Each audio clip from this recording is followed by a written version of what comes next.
guys, welcome back to Nerdify Podcast. I am James, and I'm here with my co-host Reggie. Hey guys. Yeah. All right, Well- I'm so bad at the intros. He's working on it. Okay, so this week we kind of are just gonna talk mostly about Spider-Man because Spider-Man Homecoming just came out, and so I have seen it. James is not. Not yet. so there'll be no spoilers in this episode. Yeah, lucky for you. Yeah. So I will just kind of semi-review it and talk about it and things I do and don't like or whatever. But before we get into that, of course, we have our sodas for the week. Yeah. So I have a Americana honey cream. It's basically just a cream soda, but it says it's got honey in it, so probably pretty good. And I have Dr. Enough's is enough. That's just what it's called, Dr. Enough.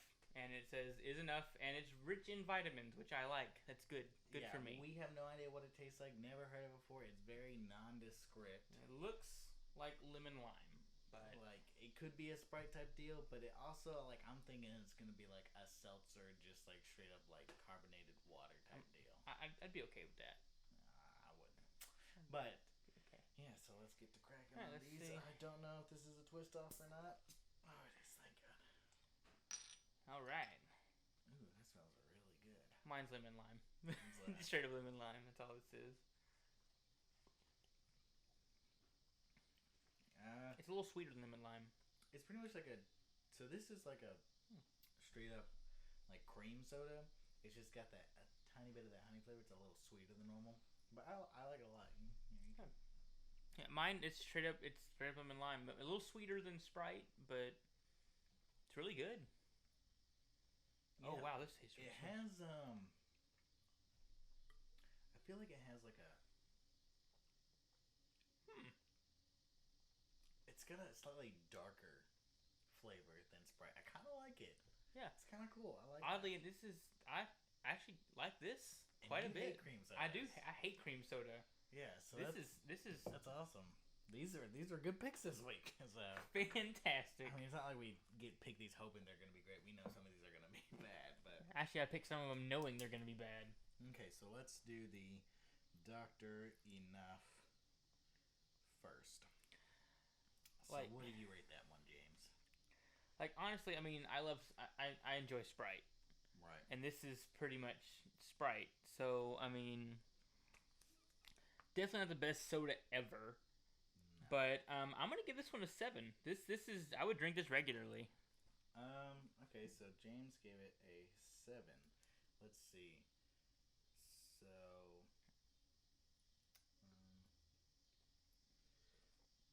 so 7 is drink regularly. Mhm. 8 is so 8 we said was like a 6-pack commit. So that means that you would totally be like, I'll buy a 6-pack of that and drink it. And then so 7 would be like I'll pick it up every once in a while type deal. Like this is pretty Yeah. good. 9 is like top tier. That's like in your top like 10 to 5 sodas. And of course 10 is the best soda ever, which I mean that can be hard for me to dethrone for me. But Right. so I'm gonna rate that one.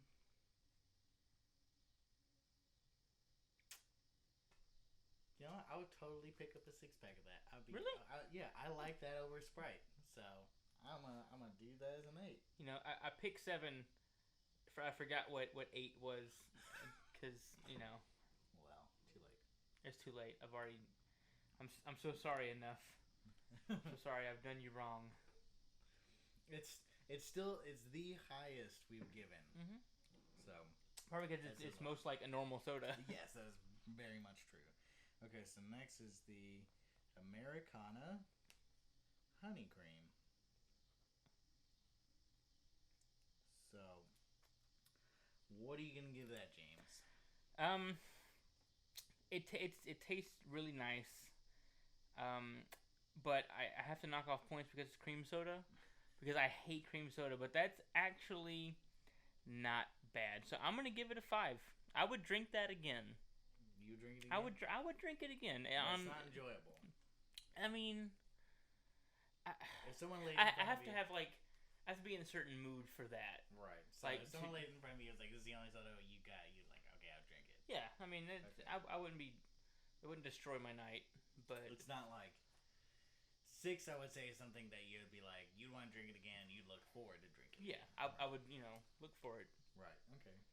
So for me, this is good. I do like cream sodas. Cream sodas are good, but they can be a little bit lower on my list of like what's a good soda. So for me, I'm gonna put it at a 6. Like I drink it again. I would look forward to it, but it's not something that I would be like, I'll drink this regularly. It's a little too sweet. So what flavor? I see ice cream in the front. No, it's just a honey cream is all it is. So honey cream's pretty good. But yeah, I mean, it kind of actually. It actually kind of almost tastes like a vanilla ice cream float. Mm-hmm. Yeah, that's really good. So let's see. I gave that a 6. Cool. So things are looking up better than our first few ratings, but don't think this is gonna continue. Maybe next week it'll. The one we have planned for next week for you may get a little lower. Mine will probably be pretty good, but yeah. So that's pretty good. And so. Just so you know, if you see an episode and we're not over the next 2 months and we're not drinking a soda, there's a reason for that. So we've posted another video on our channel where we're doing a workout challenge because I'm sure you noticed this is a problem. It doesn't look it's not very flattering. I've actually been trying to wear a little more baggy shirts just so it doesn't show as often. Right? Yeah, because we didn't pay attention in our first episode. I mean, all of our shirts were just tucked in. It was bad. It's bad. But so, yeah, we're gonna do a workout challenge, a superhero workout challenge. It's the Agents of S.H.I.E.L.D. workout challenge. You can check out the video. We go into a little more detail on it and everything. Mm-hmm. So we're doing that over the next 2 months. 2 months. And we'll be doing weekly updates. And at the end of the first month, we'll do like another like full kind of video. And then at the end of 2 months, like figure out how well it worked for us. So, but the diet we're doing dictates that we can only eat in a certain time period. And so to combat that for the soda thing, we were going to try to fit drinking the sodas into our scheduled time, which means that we have to record on the weekends. It's the only way for us to do it. But the problem with that is that if we're busy on those days and we have to record later than usual, then we're just not going to be able to do the soda thing, which sucks because I kind of like doing it. It's kind of fun, yeah. Yeah, so we'll try to work around it as best we can if we can get together on a weekday before like 6 o'clock. But that's going to be hard because we have our workouts to deal with, and and I have a child that doesn't go to sleep till 8, so yeah, it'll be rough. Yeah, so next week I think I have plans on Saturday, so if we'll try to get together Sunday and record, but we'll see. We'll see. Yeah. We'll see. So, yeah, so these are pretty good sodas this week. Yeah. But okay, we're digging it. So, getting to the first little bit of Spiderman Homecoming. Yes, I was interested.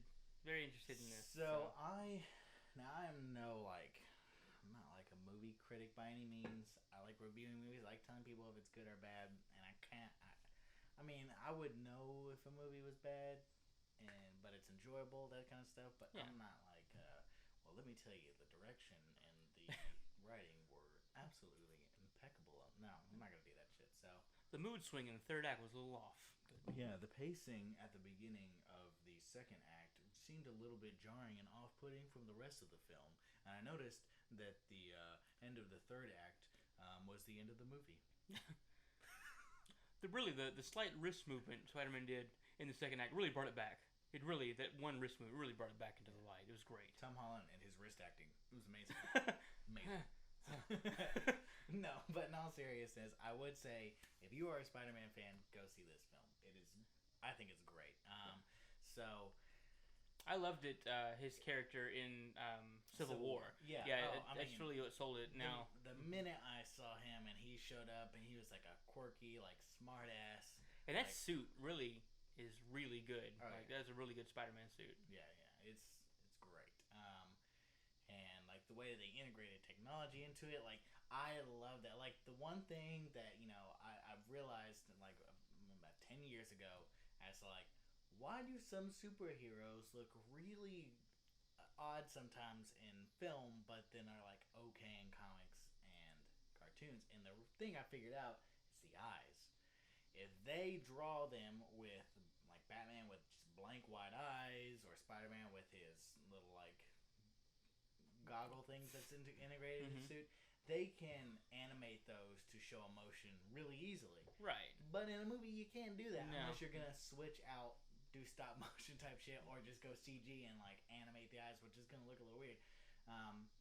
So that's why sometimes Batman films look weird because they have to black around the actor's eyes and just show the whites of the eyes, and so it can look a little weird.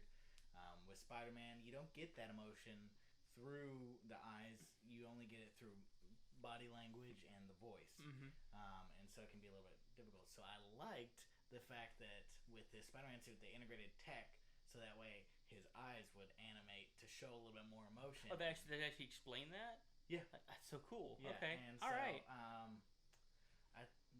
I think it's in Civil War where he explains it because he shows him his goggles that he's got, and they had like the tape that were like really narrow pinholes or whatever. And he was like, "What's up with this?" And he was like, "Well, because of my powers, I receive a lot of sensory overload input, and so I use this to kind of drown things out and helps me focus. And so whenever Stark made him that suit, they let him focus on things, and it kind of allows for that animation for him to really be like, what? And then like that. open up and be surprised. It's nice. And so,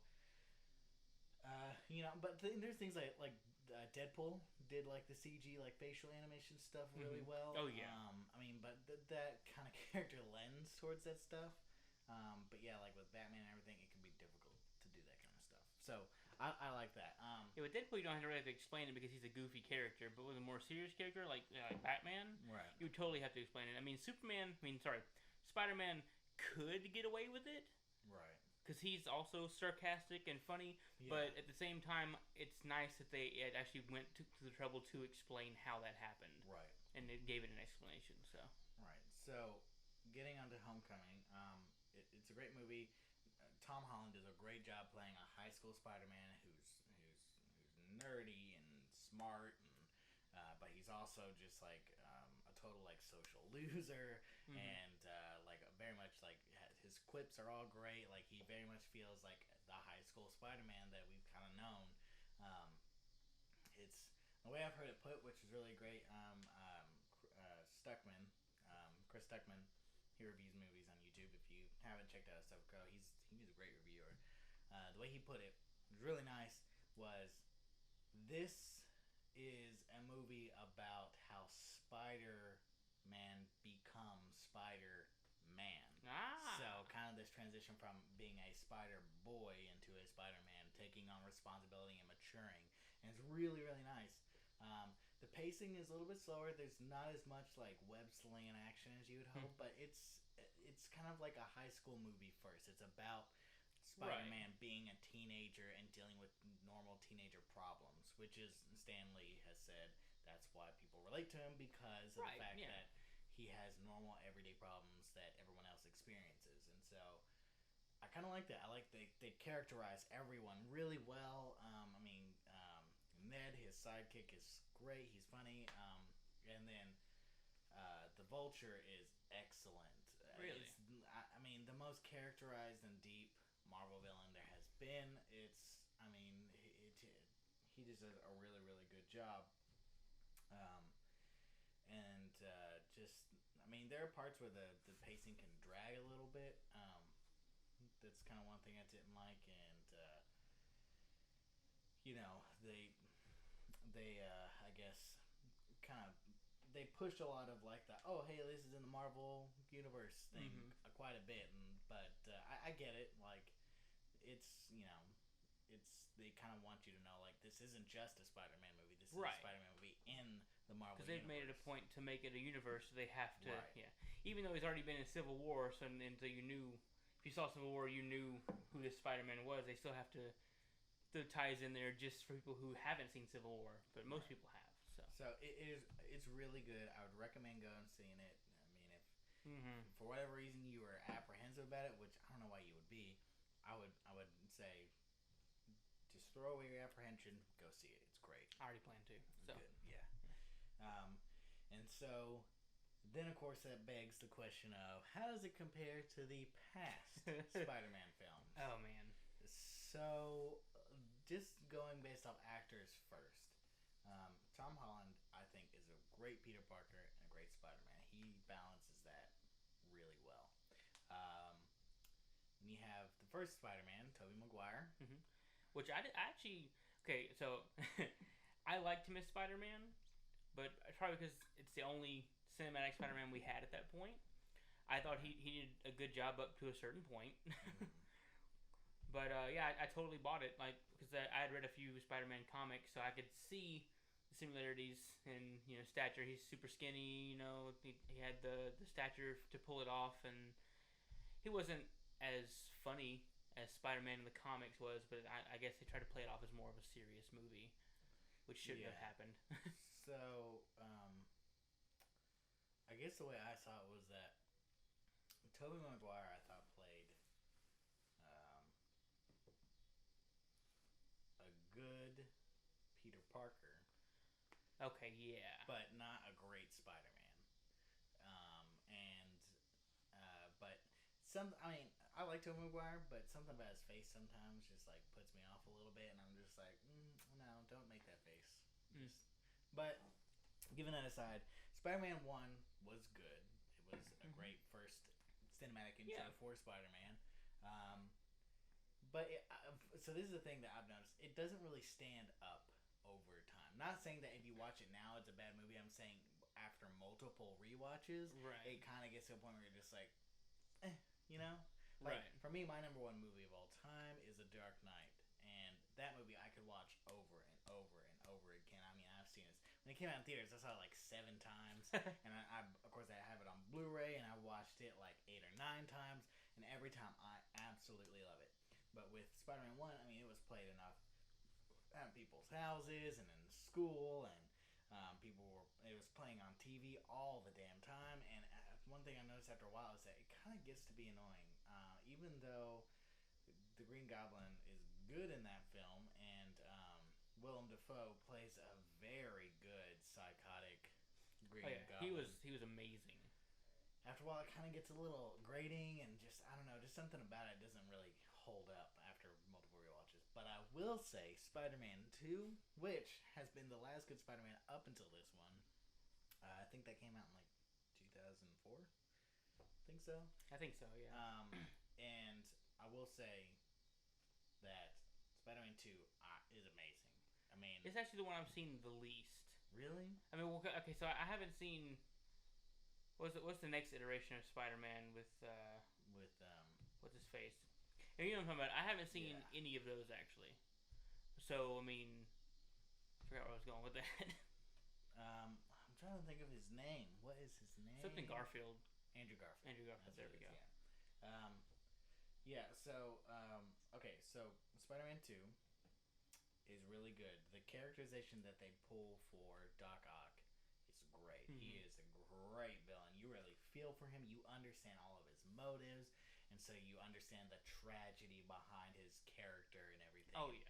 And just the pain and struggle that like Spider-Man goes through is great. I mean, everything works out really well, and it's just a fantastic movie. Like the climax of the film works really well. It's high stakes, and I mean that train scene whenever he's trying to stop the train. Oh yeah, oh my god, I felt it. You could really feel the tension. You kind of pull in your, so you're like, I can help you, Spider-Man. Let me help you with my own arms. Yeah, I mean, you really felt like he was just gonna rip his arms off or something. Like it was, you could feel the tension, especially for the fact that he has mask off, so he was like trying not to show his face, but at the same time he just had to save those people. It was great. But so that kind of in contrast to what one of the things about Spider-Man Homecoming is about it not being as like web slinging, like banging action like the first trilogy was, because there was a similar shot, the boat scene in Spider-Man Homecoming. It's in the trailer, so I'm not spoiling anything. Whenever the boat gets split in half and he tries to shoot it all together and pull it back together, I mean, you kind of feel a little bit of the same where he's just like struggling to like pull that boat together. He can't even do it like you, but it's the way it's shot doesn't make it feel like it's so high stakes. But other than that, I mean, it's still a great movie, but just it doesn't focus on the action, which is a change of pace, which is really nice. But yeah, so Spider-Man 2, great. Spider-Man 3, we'll pretend it never fucking existed because Jesus Christ. Well, you can't. You can't pretend it didn't exist. I know. I wish I could. So what? But what you can do is figure out a Never way to watch it make it. again. Never watch it again. Yeah. But you play your own version in your head. How to fix it, like, because they did so much wrong with that. Yeah. So I mean, first off, I mean, what's wrong with this film, right? One, too many villains. Too many villains that needed more characterization. I'm pretty sure this was the first superhero film that did that, where it had multiple big villains in it. Now I know the Batman series always had two villains in it, not the original. I'm talking about the Chris Nolan Batman movies. Yeah. The first one you had Scarecrow, and who else was in it? The Scarecrow. Oh, and Ra's al Ghul. Yep, I couldn't think of. I can never think of his name. He balances both of those really well, going back and forth between them. Because one is a main villain, one's like a minor villain, and so that one, Scarecrow's a minor villain, still characterizes him great. And Ra's al Ghul, of course, is great. And then you had the second film, which was I think it was just the Joker, right? Joker and Two-Face at the end. Oh, so Two-Face, yeah. Which, I mean, of course, they did really great because the Joker, I mean, Ledger's performance built that all, and he's great throughout the entire film. But then Two-Face is still, even though he's a minor villain at the end, the build up for him and characterizing Harvey Dent all the way through up until the tragedy and his turning point into a villain is fantastic. And then you have the third one, which was Bane and technically Catwoman, but Catwoman's more of an anti-hero. Yeah. And so she kind of Batman turns her from that life of crime into being more of a hero, and it's kind of nice. But even then, both of those are characters pretty good. I mean, Bane is a little less characterized. You just get more understanding into his motives a bit, but his backstory is pretty good. But I would say that it's definitely weaker than 2. I would honestly, I kind of, in my mind, I wanted to see more of the Bane be more of the comic book Bane, like the huge buff, crazy, right. Fluid going into him. But I know in my heart of hearts that would not have worked in a cinematic Batman universe. It would have been too. That's too silly of a concept for that serious of a movie. Yeah, to be that grounded. There's just certain things you can get away with in comics and not. I know that they never really went into it during the film. They were going to. I think there was a scene explaining it, but they cut it. Basically, because a lot of people was it's not this. Well, he still has the mask, and so what it is that Bane's body is racked with pain, and so that mask is basically delivering a vaporized pain medicine to him constantly. Yeah, and so that also is what allows him to be incredibly strong because he can push his muscles past the point of whenever his body would be like, hey, this is starting to hurt. He can just do whatever he wants. Things are tearing. Right. And so that's they kind of get with that as to why he's super strong, which was, I think, is a really great, realistic reason as to why his powers work that way, Okay. Well, anyway, back to Spider-Man 3 with multiple villains, which isn't a problem as you can see in the Batman film because you have a main one and a side one. The problem with and they dedicate enough time to both. Yeah, well, see, the problem with Spider-Man 3 is they kind of got it reversed because I feel like with Sandman and Venom, yeah, Sandman and Venom. Hobgoblin. Well, he was the third villain. Okay, well, see, there's 3 villains. I didn't even remember that. See, it's been so long. No one remembers. And see, this is the thing is that movie was such a fucking trash heap that they were you would think after that point every fucking writer would go okay, never do 3 villains unless you're gonna do a 3.5 hour epic or something because you're never gonna have enough time for all 3.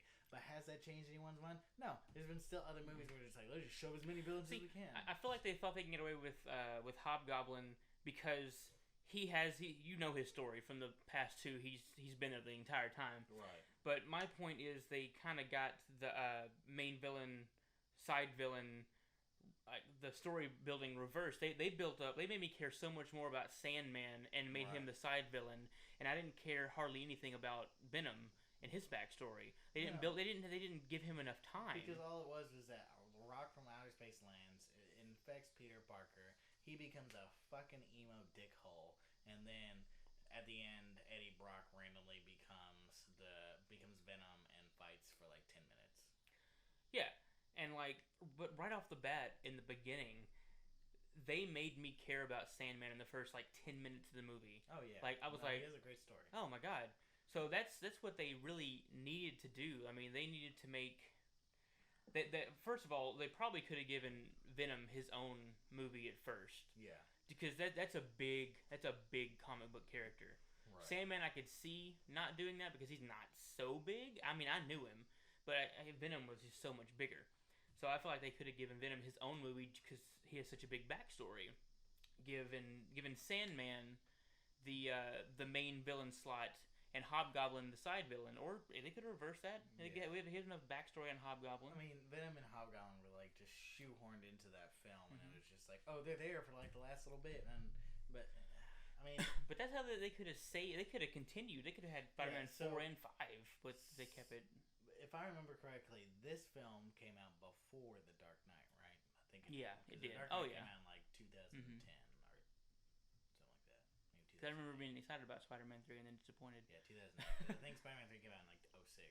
Mm-hmm. So, yeah, but so I think if it would have came out after The Dark Knight, I think that they could have written it better, because this is my thought is you have Sandman be your main villain. Yep.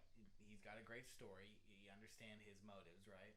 Mm-hmm. And then you build Eddie Brock like you build Harvey Dent to be this great character, and then tragedy strikes, and he becomes very disgruntled with everything, and whether he wants to blame it on Spider-Man or not. Oh yeah. Spend that whole movie while he's dealing with Sandman, and he's slowly screwing over Eddie Brock without even knowing. Because that's what happens. He didn't even realize, right? Right. Yeah. That's his story. So. And then the symbiote like attaches to Eddie Brock. He turns into Venom, and then your last 30 minutes is Spider-Man, having to deal with Sandman, and then also having to deal with Venom coming out here and constantly trying to get in his way all the time. I think if you just would have focused on those two and done it that way, I think you could have easily. Because that would have been Spider-Man. That's Spider-Man 3 right there. Right. Yeah. So I mean, and then I feel like it would have been much better. They left out the Black Spider-Man thing. That was also too much. That was basically a fourth villain because he was his own villain.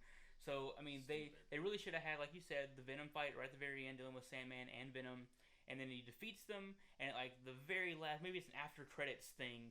You see like pieces of symbiote like latch onto Peter Parker. He doesn't even realize it. He's just walking on the street, and then that's Black. And then next movie you see him, it's credits, trailer about him dealing with being Black Spider-Man. They could have really fleshed that out. Yeah, because I know for the fourth film, Sam Raimi wanted to do the Vulture. But I think what would have been good is if you'd have done that. So in the fourth film, he's being basically like trying to be, the symbiote's trying to take over him, right? Right.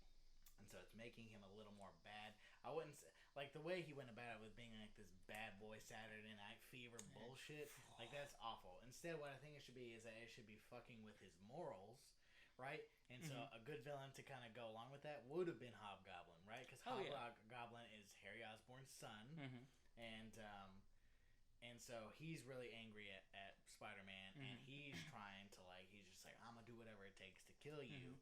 And so, I see where you're going. Spider-Man, oh my god, is dealing with Hobgoblin. He also feels bad, but at the same time, he's like, this is bullshit. You shouldn't be blaming me for this. It's your father's fault that all this happened. And that symbiote fucking with. Now that the symbiote's messing with his head, he starts going too far and like really hurting people, like trying to get rid of the Hobgoblin or hurting the Hobgoblin himself, like pushing super far. I could see him almost killing Hobgoblin, because Spider-Man didn't do that. Except in the first one, he totally killed.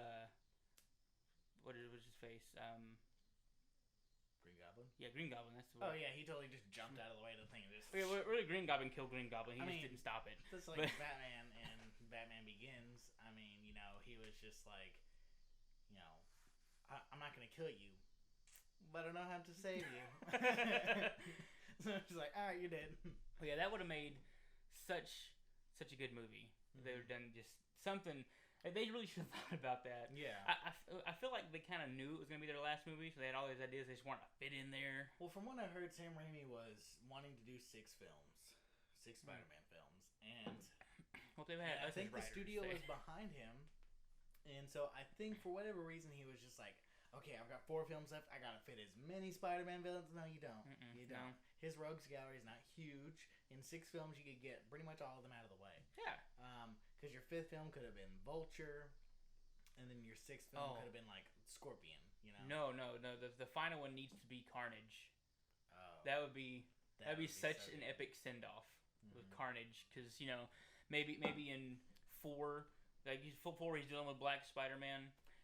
And then he defeats that, and then so you go to a different movie, you kind of forget all about it. And then the 6th movie. From what I know is that somehow the Venom symbiote creates the Carnage symbiote. Yeah, it's basically his son, if you want to get technical. Right. And so I think what a good like end of the movie after scene credit kind of deal would have been is so something happens and the symbiote basically. Like, let's say he's, like, going too far, and he's, like, really getting at the Hobgoblin, and he does something, and Hobgoblin's got those little bombs, right? Mm-hmm. One goes off, and flame, because flame and sound are, like, its weaknesses, right? And so flame goes, and it just, like, freaks out and leaves Peter Parker and goes off, right? And so then after that, like, Peter Parker was like, oh, my God, what am I doing? And then goes about the right way of stopping. But anyway, end credit scene would have been the symbiote finds its way back to Eddie Brock, right? And then, of course, Eddie Brock is, like, sitting in prison or whatever, and he's just, like, super excited to be able to get his powers back, right? Mm-hmm. And then, so, what you could have done is you could have, the next movie could have been, like, Scorpion or the Vulture, right? So, I mean, 5th film, with Venom making a slight comeback as a minor character. Yeah, maybe go back to him in his cage, like, or cell, whatever. Maybe scenes of him breaking out towards the end, but nothing like. I wouldn't say anything like interacting with Peter Parker just yet, saving that, building it up and whatnot. Oh yeah, so maybe not even show that. Just show the symbiote like flying off of Peter Parker and it's splitting, one being red, one being, or you see it split off, right? And then maybe the end, like after credit scene, could have been shown that the symbiote's kind of like splattered out somewhere, and then you just see it slowly separate out into the red and the black, right? So that's all they give you. And the 5th movie is like Vulture and Scorpion, right? Whatever. Right. And then you get to the 6th film, and then you basically have Eddie Brock getting Venom back, but then Carnage also, because I actually just read some stuff today. So basically, Carnage happened whenever Eddie Brock was in the same cell as Cletus Cassidy, I think, is the guy. That sounds familiar. And so something happens there, and that's whenever they split off. So they could have been in the same prison, maybe even cellmates, and both symbiotes find their way into there, and turns into Venom and Carnage. And then so, of course, Carnage has, like, zero morals, and just, like, going nuts and killing everything possible. And so they could have really hammed it up and said, like, okay, well, Venom was, like, excited to get back out, bust out of prison, go kill Spider-Man, right? But then this shit happens, and he's just like, okay, I gotta stop Carnage. So then you get the team up happening, and I think that's basically somewhat the storyline of, like, Maximum Carnage, is that they team up to take down Carnage. And so they could have done a really good job of characterizing Cassidy, too, because I had read that the symbiote was actually keeping him alive because he had stomach cancer. And so that could have been a good little, like, build-up of just, like, at the end of just, like, we're gonna,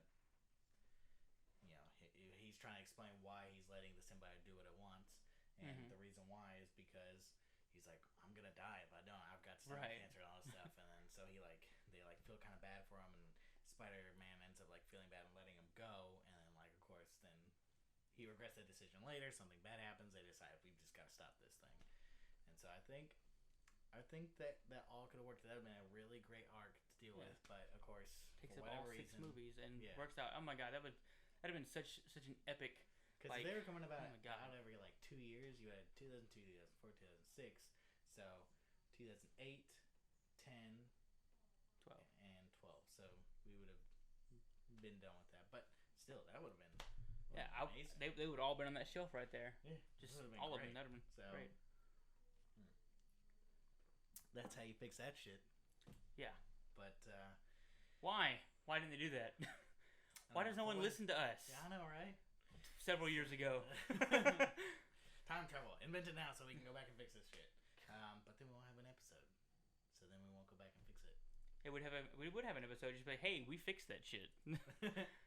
You remember? No, you don't? Oh, because we're in a different timeline. Oh, shit. God. No, government, you're watching. Never mind. Turn it off. So, anyway, for whatever reason, Raimi had this idea of like, let's just make all 3 villains, and it was bad. And it didn't get any better with Spider-Man with the next one. The Amazing Spider-Man. That's it, And I was excited about it because I like Andrew Garfield, and I like the suit design a lot. I watched the trailers, of course, and he was actually really funny. Oh, yeah. So that's the thing about him. Plays a great, like, quippy Spider-Man. Mm-hmm. Not a good Peter Parker? No. His Peter Parker was way too cocky, way too full of himself, like... That, as Spider-Man, works because that's what he is. Yeah. He puts on the suit, he becomes confident, he becomes a totally different person. He's just like, that's the exact thing, I'm gonna kick your butt, you know? That's what that changing outfits is meant to be. You're a different person altogether. So yeah. But then he takes off the suit and he's still that, and you're just like, okay, Peter Parker's not supposed to be an asshole. Mm-hmm. Like, he's supposed to be like a kind of a reserved person and just kind of tries to do the right thing, but is easily pushed around, that kind of stuff. But puts on the suit. And wasn't Amazing Spider-Man also had like 4 villains in it? That because so the first one was just the Lizard. Lizard? Right. I don't know. His name? Lizard Man? I don't know. Because Killer Croc is DC. Yeah. I think it was just the Lizard. The Lizard, something like that. Maybe. You know. If you know, then great for you. I forget. But anyway, this is really sad because like Spider-Man's like my only favorite like Marvel comic character. But yeah, so he played the villain, and it was all right. Like some of the pacing was really weird. Yeah, I don't know. I mean, just there's so much of the movie that just didn't feel right. I like Spider-Man is one of my favorite Marvel superheroes. Right. So when I saw they were rebooting it with this new one, and it looked decent, I wanted to see it. I never got around to it. The second was one with all the villains, right? Yeah, so there's Amazing Spider-Man 2, and that had way too many villains. It had Electro, it had the Rhino. The Rhino. And then it had, I think, Hobgoblin. He was in it again. And it's just like, that is way too much. And people kept saying, like, oh, they're just going to... And it was true that they were just going to relegate one of those villains to just be like a sidekick type villain where they're just being used by another villain. And so Electro and Rhino essentially became that. They essentially became pawns of Hobgoblin. And that's, I don't know, like, the one time we get Electro and they just relegate him to a, like, side deal is, like, really... I don't see Hobgoblin as, like, the a mastermind leader type. He's very much, like, internal and... But all, like, solo. Yeah. Totally by himself. And then you get Jamie Foxx to play Electro. That's a really weird choice. But I mean, I like Jamie Foxx. He does great work. I mean, yeah. And so it's just like, oh, this could be really good, and it's a twist on Electro and everything. Like, this could, and it ended up being not good. But I feel like that because I waited so long and I saw the trailer for 2 is why I didn't go back and watch the first one either. I mean, I didn't see any of those. And it's the second movie's trailer's fault. Yeah, it's 100% because I'm like, that's too many villains. It exhausted me just watching the trailer. They went straight for Spider-Man 3. They were just like, no, we're not even gonna make a good second one. We're just gonna go straight for trash. And so yeah, and then the Rhino I think was in the movie for maybe collectively like 10 minutes, had no characterization, and it was Paul Giamatti, which was a little weird. I like Paul Giamatti, but I think again you could have had another really great performance, but you didn't get one because you just relegated them to like just like fluff essentially. Yeah. And then I don't remember who played Hobgoblin.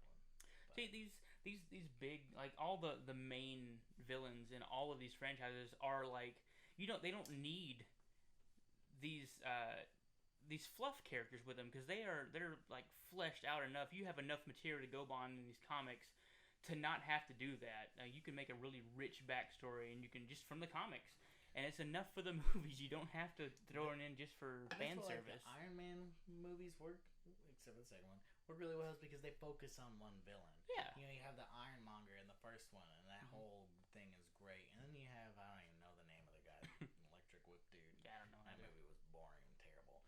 But the third one, then you had, I can never remember his name, but I think it's something to do with the dragon. I don't know. Yeah, but anyway, he was really good. It was a really good film. And I feel like if you're going to have, so do you know? Okay, so you know the Vulture's in it, right? Yeah. Do you know of any other villains that are in that film? Mm-mm. Nope. Okay. Sure don't. Well, it's kind of slightly confirmed in the trailer, so it's not really a spoiler. But I think this works. So the Shocker is in it, right? Okay. And this works because the Shocker's not a huge. He's not like part of. I wouldn't consider him part. Like Electro over Shocker in terms of like part of the Rogues gallery for Spider-Man. But with the Shocker, he's basically relegated as like a side character pawn type villain. Totally works because all it is just a dude with an electric fist thing that he can just hit people really hard, And so I think that works. If you want a fluff villain, pick a B-list villain. Yeah. Someone who usually is relegated to smaller roles, that if they're in the comics, that they usually only get like an issue or two for their arc, I think it's kind of, going back to Spider-Man 3, they fleshed out, I always thought Sandman was sort of a B-lister, because, he's just a guy made of sand, but they made me care about him so much. Like, they built his backstory so much in the first 10 minutes that I really wanted more of him. So they can do a lot even with the B-listers. Like they can build them up more. But I see what you're talking about. It depends on how good you write the characters. But it's just. The third one just feels so much like they were just like, okay, Sandman. Okay, the movie's. Oh fuck, we forgot we had two other villains. There you go. Can't go back. Yeah, it's just. We can't edit this shit out. We don't have that technology. We can't erase this and just start all over. It's so. Anyway. So yeah, Amazing Spider-Man 2, not great. No. So, they've been trying ever since the Spider-Man 2 didn't like really make another one, and now they're gonna have like the Sinister Six, kind of set up for movies or whatever. So the first one is Tom Hardy playing Venom, which I'm excited for. I love Tom Hardy. I think he's gonna do a great job. It depends all on the writing because so far Sony has fucked up all the Spider-Man films since the second one.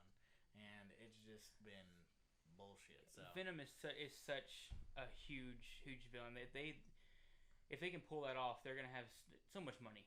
They're gonna.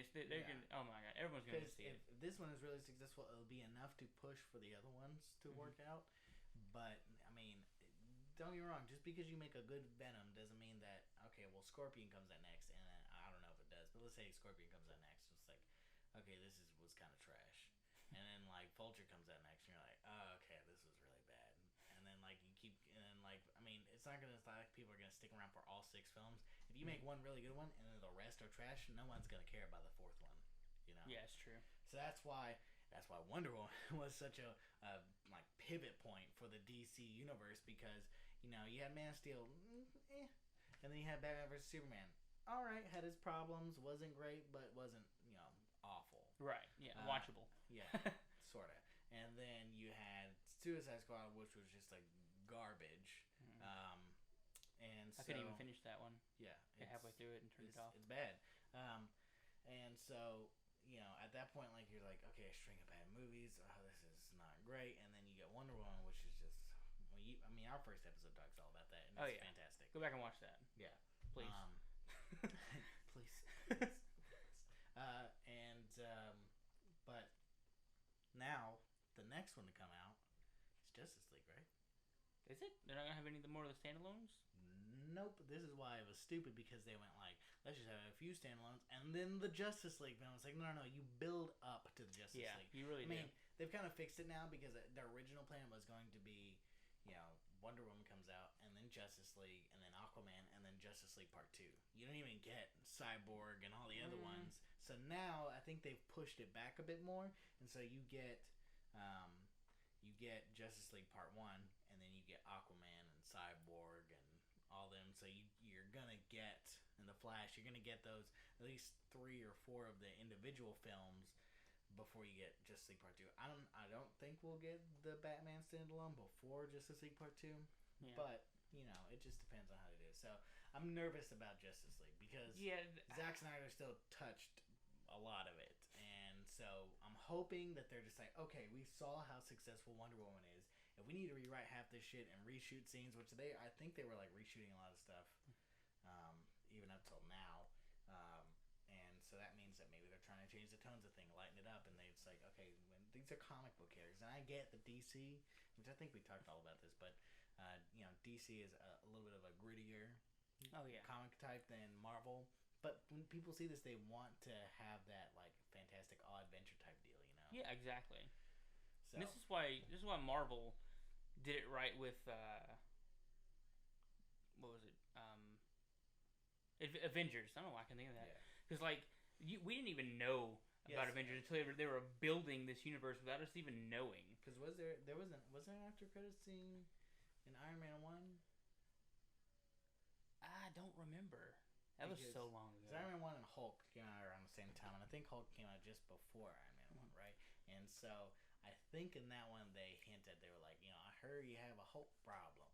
And so that kind of like, ooh, what is this? And they're just kind of they don't touch on it in Iron Man 2, but then Captain America's going to do it. Yeah, see, but they're using these. Really see these tied. They were building. They were building up to this one like giant epic in the form of just a regular movie. Like Avengers is a regular movie, but it became such an epic because you already had all the backstory, and so you started at going 100 miles an hour, right? Already going into Avengers, so you just kept going and just made it even better. You're going 200 at the end of that, and so it was just like that's why it was just so amazing. So they did it in order though, right? And the thing that kind of works in Marvel's favor is that people are really semi-familiar with these characters. Like, they knew Iron Man. Like, definitely by the time that the others were coming out, people know of Captain America. People have heard of Thor. People know the Hulk, that kind of stuff. And so by the time you get to the Avengers, like, even though they have their standalone movies, like, you don't really have to see any of those. You just see the Avengers, and it's a good film. The problem with DC is that when people say DC, all they know is Batman, Superman. They may say, like, Wonder Woman. But like Flash, there's never really been anything for him before the TV show and now this movie, and there really hasn't been anything at all for Cyborg except for like Teen Titans. Exactly. That's the only thing that people know him from, and so you're throwing all these characters into one movie that the general American public doesn't know anything about. And they're only going to care about the three characters. Yeah, they're gonna Batman, Superman, and Wonder Woman. And then like Superman's dead. He's going to come back, but we don't know when in Justice League he's actually going to... It's probably going to be the last 30 minutes of the film. So you're just only going to have Batman and Wonder Woman now that people are going to care about because of the film. But, and let me just illustrate one thing about how big Wonder Woman is, like how big of a deal this is. Okay, so my mom, like, doesn't ever go to the movies, like, just doesn't really rent movies all that. She's totally content. She watches her, like, Mexican soap operas and the news, and she's content, right? But she has actually expressed interest in wanting to go to the movies to watch Wonder Woman. That's a big deal. That's how you know that has hit the general American public in a good way. And so, that's the problem, though, is that, like, if I ask my grandma or my mom or my dad or my uncles, like, oh, do you know who Cyborg is? They're going to be like, I know what a cyborg is. And be like, oh, do you know the Flash? And be like, isn't that like a comic book character? Like, isn't that indecent exposure? and then it's like, oh, Wonder Woman. Like, now they're gonna know. Oh yeah. And but Batman and Superman, yeah, of course. But like, especially like, do you know who Martian Manhunter is? They're gonna be like, oh, is that like a sci-fi film or something? And be like, are you talking about, but also talking about Alien versus Predator or something? Like, what's going on? And they're not gonna know these small-time characters. And not even small-time, they're still big in the DC universe, but the general public doesn't know about it. So, but they're definitely giving like people like Cyborg, Flash, and Aquaman. They're definitely giving the least amount of chance for success. Yeah. Like if they released it before Justice League, because they're gonna try to make it a big epic movie. Yeah. Instead, you're hoping that people like the characters enough in Justice League that they'll go see the individual films. But if these characters don't have any oomph or pizzazz, by the time those movies come out, they're going to be like, oh. They're really doing everything backwards. Yeah. They should have given the lesser-known characters their full movie to give them the most head start and exposure. Yeah, and I get that they're like, let's release Justice League as soon as we can so it competes with the Avengers. But honestly, I think they would have been much better off building everything up, because by the time that they would have done all that and then had the Justice League come out, basically I think we would have been through at least Avengers Infinity War Part 1, and then possibly almost done with Part 2. So people would have already been used to these like epic team ups. Oh yeah. And so you build up the DC universe, and then you get the DC universe team up essentially. And so then you get the second part to it, and that's all happening after all these big like Avenger arcs happen. So there's no more of those happening. But then you get the DC one, so they would have still would have carried all that audience, you know. So them trying to do it now, they're just shoehorning the shit out of everything, and it's ending up bad. So I don't know, but I really have. I want Aquaman. Aquaman is like my favorite DC character. So I really want that to. Well, he fell. Jupiter knocked him off, and I haven't picked him up yet. I'm sorry, Aquaman. Is this thing broke? No, it comes off. Okay, good. It's fine. You can't see it, but you know, it's all good. It's fine. But yeah, so I want it to do well so bad, and I wasn't a big fan of it at first. See the trailers and how they're doing with it, but it's growing on me. So I just really want it to do well. I mean, I'm going to see it regardless. Yeah, I am going to see it, but I'm skeptical about it. Yeah, I'm very skeptical. I'm going to go in with no expectations, and hopefully it wows me. But, okay, so we're getting close to the end here, so we have picked out, because we're doing Spider-Man stuff, we've picked out a Super Zero to do this week. I didn't read this at all. So while he's reading that, I will regale you with a story of whenever I went to go see Homecoming. There we go. A little crazy. So, the day of, I text my roommate, and I was like, hey, you want to go see this film? It's coming out today. And she was like, yeah, great, let's go. So we go, and, I said, well, we're going to get there about an hour early because they're not reserved seating or anything. So we're just going to try to get good seats, stand in line or whatever. So we get there, get our tickets, then we get some popcorn and some drinks and all that good stuff. We go and wait in line. We're just talking, just kind of waiting. It's getting down to like 30 minutes left to go until the movie starts. And so usually about that time is whenever they let you in. Well, people start getting a little restless. And it's like, why are they not letting us in? And I've been at this theater before, and sometimes they take a little bit longer than usual to clean up after another film, so you just kind of gotta wait. But then I see a policeman walk by with black gloves on, black latex gloves, and I was like, that doesn't look good. And then I see the fire department start walking out of one of the theaters, the theater we're supposed to be going in, and I was like, oh, okay, I guess something happened to somebody. And then I see paramedics walk out, and I was like, okay, I guess somebody died or had a seizure or something, because you usually don't see all three of these acting so morose out of nowhere.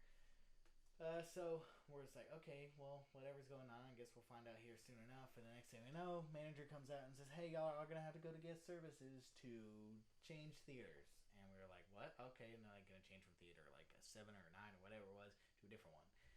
And I was complaining because I was like, this is too many people. They don't know what they're doing. This is going to take way too long. And I was like, this is stupid. They should just let people who have this certain ticket go to this certain theater. And then if the people coming for a different movie that are supposed to play in there transfer them to this theater, it'd be much easier than just trying to actually physically change the tickets. But anyway, so then another manager comes out and makes the announcement that somebody did die in that theater, and so they have to wait on the coroners to show up to pick up the body. So that was great, and they said they were going to have to delay the movie by 30 minutes to wait on the coroners. They're like, okay, cool, I guess. And so, of course, my first thoughts, because, I'm going straight to hell anyway, were, one, I hope I don't get the seat he died in, and then two, he was probably watching a scary movie and had a heart attack. I know, morose. But, yeah, so we waited about 30 minutes, and then they were like, yeah, we're not going to be able to start on time because the coroners are still not here. So this guy's just basically been, sitting there dead in this chair for who knows how long. And so they just refund everyone's tickets. Yeah, I mean, we ended up going to a different theater and catching the movie. Still got pretty good seats. But yeah, that's pretty fucked up to go somewhere and someone just die and delay your movie. What an asshole. I know, so inconsiderate. And don't worry, we're going to hell already. So Might as well make the trip fun, right? So anyway, on a lighter note, today's super zero is a wonderful superhero yeah, named B-Man. B-Man. Yes.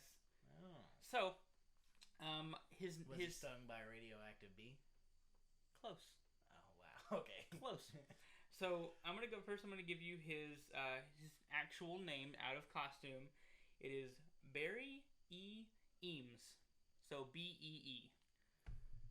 Wow. Yep. That's. I mean, I get that a lot of comic writers like to do stuff like that, like with Edward Nigma. So his name is Enigma. Stanley always does the same letter. Peter Parker. Yeah. There's other ones. I mean, almost all his characters do that with the same. Bruce Banner. Bruce. Yeah. Exactly. I don't know any others. Yeah. Well. Clark Kent. That's not Marvel, but still. Still, yeah, it's kind of that alliteration type deal, you know. Anyway, so what he is. He actually starts. I know that's the actress, but yeah. They knew what they were doing. But he actually starts out his first issue as a super crook, in a way, because he's a control technician for like a space center. Right. So he sabotages the landing for a remote controlled rocket ship with the intentions of robbing all the space stuff out of it, because I guess he thought it was cool. But what was actually in there were mutant space bees, which savaged the fuck out of him and drug him back to their homeworld. Oh my god! So yes, it's like you walked into the wrong neighborhood, motherfucker. Exactly. So, basically, he starts his first issue after all that happens, going around stealing things like gold, uranium. It's stuff that just keeps him. I guess it says life-giving honey. I guess that's what he turns it into. I don't know. It's just weird. So like by the second issue, he's turned himself around. He's pointing he has supersonic wings and honey grenades. And this is power. Fucking honey grenades. And a nose-mounted stinger for the cause of justice. I like how they word things in this book. It's just so. I mean, okay, so I was gonna say nose-mounted. That's kind of dumb, but it's better than putting it on his butt. And like basically torque up to villains and just gotcha. Yeah. No, enjoy it. You're dead. But anyway, he let's see. B-Man turns to the bee planet's beautiful but cruel queen bee, which is spelled B-E-A. I don't know why they spell it that way. What the fuck? Yeah, and he aligns himself with the Federal Bureau of Investigation, the FBI, and so he turns into a good guy after that. It just, B-Man's career on the side of right was sadly abbreviated, so he didn't get a super long run. Guess what his headquarters is called? The Honeycomb. The Hive. Really? It's a giant hive. It's just a giant hive. Oh my god. But yeah, so he had a super his short villain run. The Wasp? It doesn't say much about his villain, actually. Actually, his villain should have been like Cell Phone Man. Cell Phone Man. Because that would have made him lose his way and he would have died before never found his way home. That's really sad because that's what's happening to bees right now. So the reason support your local bee raisers and all that shit. The reason he was a supervillain in the first one is something called giant hive blindness. So he was just kind of, I guess he was going off of the wavelengths of the hive mind, and they were telling him to do these kind of things. So by the second issue, he goes and he breaks all that off, and he becomes a super hero instead of a super villain. So that's kind of a cool twist. He starts off as a villain and goes to a hero for the rest of probably both his issues. I mean, somewhat kind of cool, but also not. What the hell? James will put up the picture like he always does. It's been up. It's up when I said B-Man. Yeah. Man. Okay, well. Alrighty.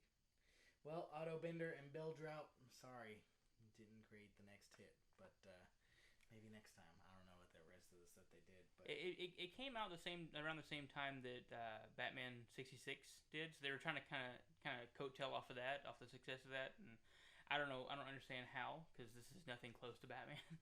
Jeez, that name, Barry E. Eames. Like, but yeah, okay, so that was great. If you can call it that. I mean, they're not. But they're funny. They're funny. It's great to see what didn't work. Yeah. Okay. So that is our episode. We were hoping that we could stretch it to an hour, but we talked a shit ton of stuff about the Spider-Man. Oh stuff, yeah, so we're good. that was fun. We're good. I It's enjoyed a whole that. hour. That's good. That's good stuff.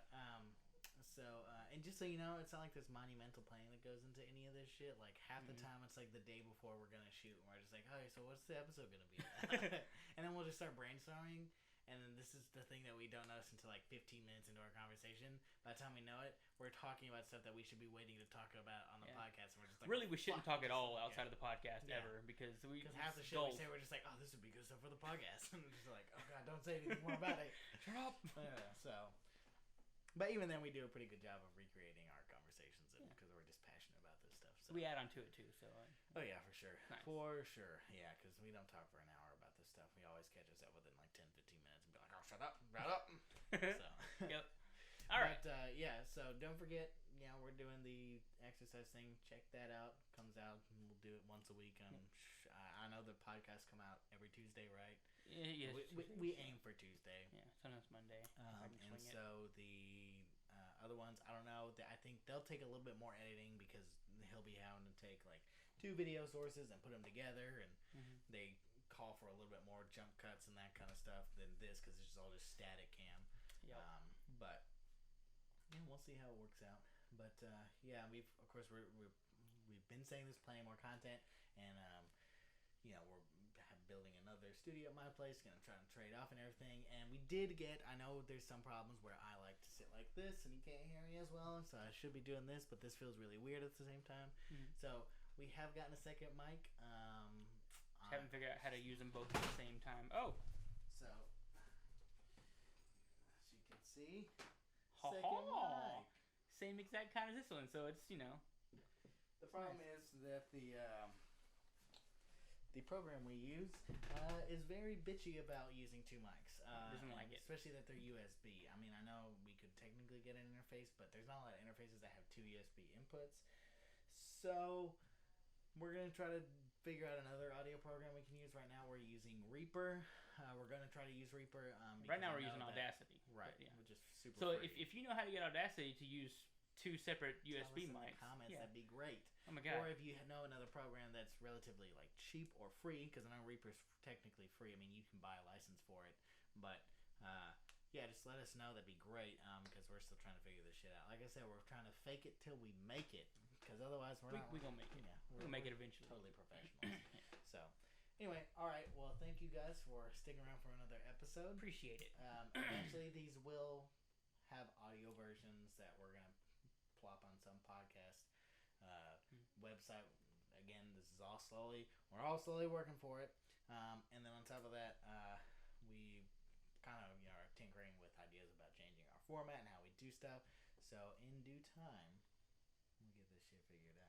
Yeah, we'll have a solid show that you'll know what's going on when you come into it. We'll have this section, this section, this section. We'll have a flow, basically, a better flow. Oh yeah. Yeah, it's gonna be great. So, all right. We will catch you next week, guys. Y'all have a good one. Peace.